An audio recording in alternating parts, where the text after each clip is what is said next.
महाराष्ट्र राज्याची सांस्कृतिक राजधानी म्हणून कोणते शहर ओळखले जाते? ए.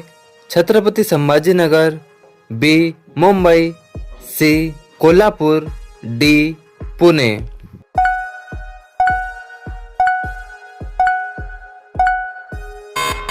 या प्रश्नाचे उत्तर ऑप्शन डी पुणे. पुढचा प्रश्न, अयोध्या शहर कोणत्या नदीच्या काठावर वसलेले आहे? ए. गंगा, बी.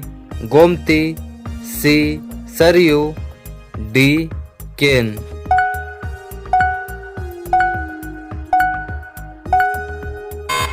मित्रांनो, या प्रश्नाचे उत्तर ऑप्शन सी. अयोध्या हे उत्तर प्रदेशातील एक पवित्र शहर आहे आणि ते सरयू नदीच्या काठावर वसलेले आहे. पुढचा प्रश्न, पृथ्वीच्या सर्वात जवळ असलेला ग्रह कोणता आहे? ए. मंगळ, बी. बुध, सी. गुरु, डी. शुक्र.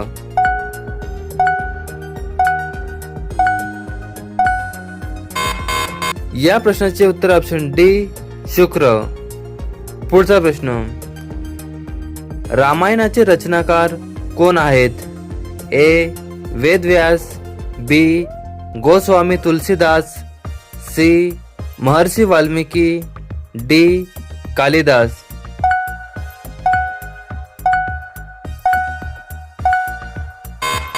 या प्रश्नाचे उत्तर ऑप्शन सी. महर्षी वाल्मिकी यांनी रामायणाची रचना केली आहे. पुढचा प्रश्न, संगणकाच्या मेंदूला काय म्हणतात? A. Monitor, B. Keyboard, C. CPU, D. Mouse.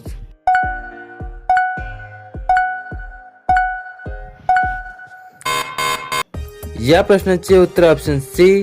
CPU.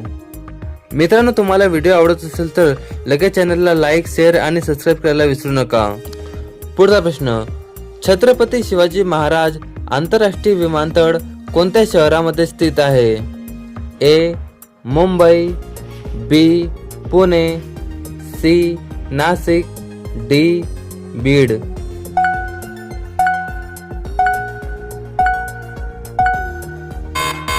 या प्रश्नाचे उत्तर ऑप्शन ए. मुंबई. 1942 मध्ये सुरू झालेले हे विमानतळ आज भारतातील सर्वात व्यस्त विमानतळांपैकी एक बनले आहे. पुढचा प्रश्न, डोळ्यांची दृष्टी वाढवण्यासाठी कोणती भाजी उपयुक्त आहे? ए. कोबी, बी. Tomato, C. बटाटा, डी. गाजर.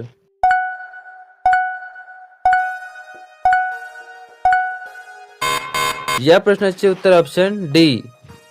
मित्रांनो, गाजरमध्ये असलेले व्हिटॅमिन ए डोळ्यांची रोशनी वाढवण्यासाठी खूप महत्त्वाचे असते.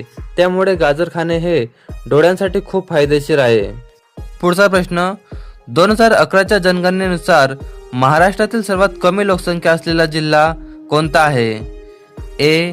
सिंधुदुर्ग, बी. रत्नागिरी, सी. चंद्रपूर, डी. गडचिरोली.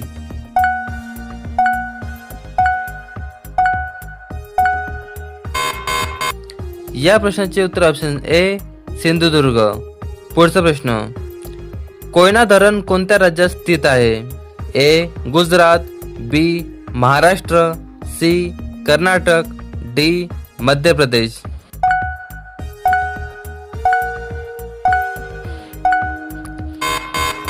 या प्रश्नाचे उत्तर ऑप्शन बी. मित्रांनो, हे महाराष्ट्रातील सातारा जिल्ह्यातील कोयना नदीवर बांधलेले कोयना धरण हे भारतातील महत्त्वाच्या जलविद्युत प्रकल्पांपैकी एक आहे. पुढचा प्रश्न, भारताचे राष्ट्रगीत कोणी लिहिले आहे? ए. बंकिमचंद्र चटर्जी, बी. रवींद्रनाथ टागोर, सी.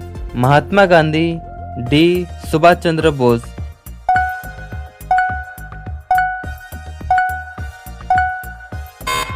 या प्रश्नाचे उत्तर ऑप्शन बी. रवींद्रनाथ टागोर. मित्रांनो, आजचा हा व्हिडिओ आपल्याला कसा वाटला हे कमेंटमध्ये नक्की सांगा आणि आज तुम्ही 10 पैकी किती प्रश्नांची उत्तरे बरोबर दिली हे पण नक्की सांगा. चला तर मग भेटू एका नवीन व्हिडिओमध्ये. जय हिंद, जय महाराष्ट्र.